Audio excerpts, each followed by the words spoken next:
Hi students, my name is Chrissy Hughes and you are joining me in the CIS 128 Typography and Layout course. Um, Welcome. I look forward to working with all of you. Many of you should know me by now, and if you don't, it's nice to meet you. I may have worked with you in the virtual environment or one-on-one, face-to-face courses. I just wanted to kind of get you familiarized with the JetNet layout of the typography course, where to go first, second, third, and some of the important pieces of this course that you will be becoming familiar with along the way.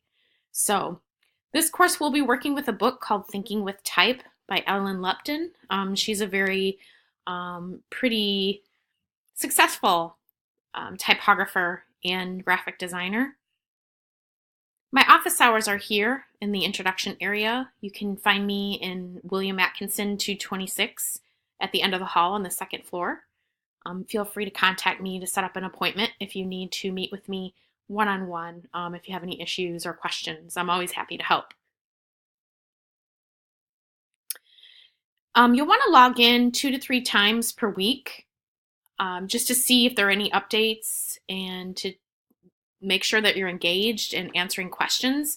Forums aren't successful unless you're able to respond to someone earlier on in the week and then post your work, respond, and then respond again.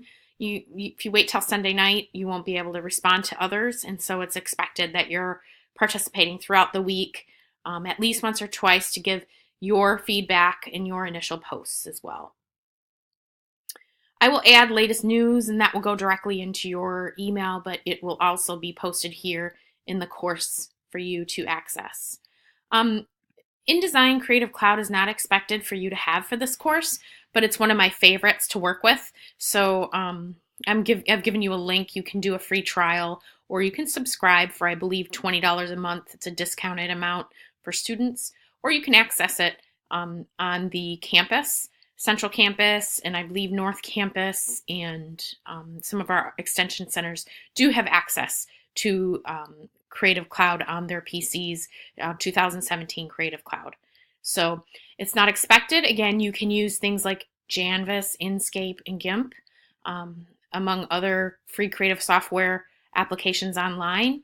But once we get into the thick of the program, the Adobe courses, you will have to have access to Creative Cloud, Adobe Creative Cloud anyhow. So you'll want to be sure to know how to obtain that or set a goal in trying to get access to that regularly. Okay, my office hours. You can find me at the end of the hall, like I said, throughout the week. Tuesdays, Wednesdays are important days to see me face-to-face. Fridays by appointment.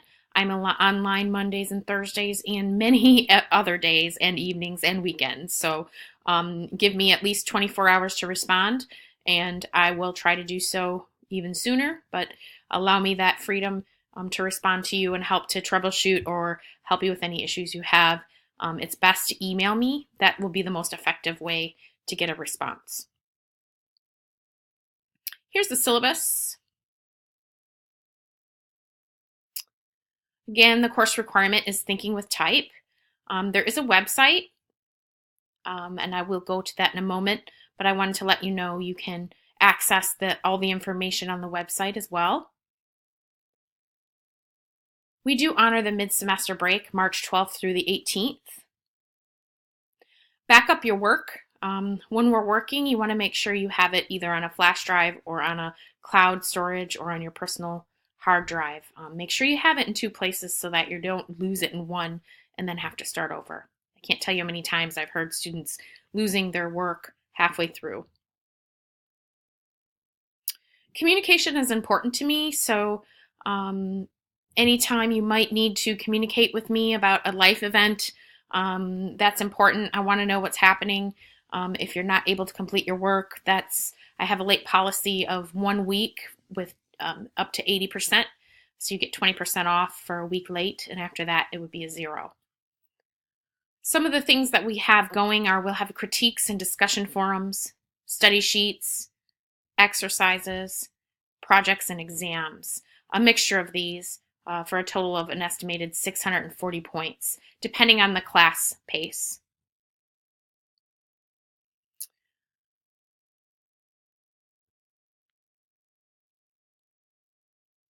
The other thing are the HQV dates, January 23rd, February 12th, and March 19th. Very important dates for you to let me know whether or not you want to continue with the course. You can let me know in a number of ways by not participating. That's one way that I know that you're not interested. You'll get a Q for quit. And then verified just means that you're regularly participating. And then an H is help if you need help. Of course, please come to me first. Feel free to do that before I would have to enter an H. I would like to know that maybe you're just struggling. I would still enter a V for you. We can meet regularly and try and figure out what's going on. The other thing is make sure you use respect in the discussion forums. Make sure that you talk objectively as you would maybe in a classroom. Avoid using the approach, I think. Maybe you might want to ask questions as far as if you've had digital design fundamentals. What are those fundamentals, or even your art fundamentals, fine art fundamentals? Tie some of what you're viewing to the concepts you've learned in those classes to be able to verbalize how you're feeling about the piece. Is it compositionally compelling? Does it fulfill the solution of the objectives that we're trying to achieve? Those types of things. Utilize common courtesy in the discussion forums and make sure that you're treating others with respect. And then here's a general outline, kind of generic, of what we'll be covering for all the weeks. You'll see there's study sheets, there's quizzes, and there are projects. 3 major projects in this class. Okay, so if you want to read some more detail, the syllabus is located in the introduction area of the course in JetNet. And then right below that is the digital textbook resource, thinkingwithtype.com. This is the website we'll be using for the term. Just in gathering information, do not use this website as an end-all be-all for your course directions, because JetNet should dictate that, what's expected of you and what's required. But this is a great resource website. It's the textbook website. So for example, one of your first parts of what we're going to be learning is under the chapter letter. And so the anatomy of your typography is under that chapter. And it's just a great way to learn about letter forms.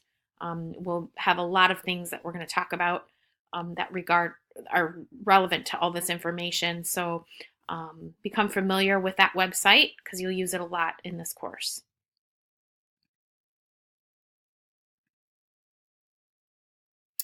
Okay, and so the units kind of toggle open and closed. For Unit 1, I will have another video, but generally in each unit you will have an introductory area showing you the objectives, and then you'll have instructions, and then of course I give you the digital textbook resource so you don't have to go up to the intro area each and every time. It's kind of redundant, but I find it might help students. There's resources that support your learning. There are, it will tell you in the instructions what to do, but it's also under here, complete for Unit 1. And then, of course, for Unit 1, you'll have something that you have to do. You'll be quizzed on it, and then you have to talk about what our subjects are. In further units, you'll have exercises and projects to do. This week is sort of an introductory, but I wanted to introduce myself and talk about that structure before we actually get into the unit. I hope you find this beneficial, and again, please contact me if you have any questions. I look forward to working with you all, and have a successful term.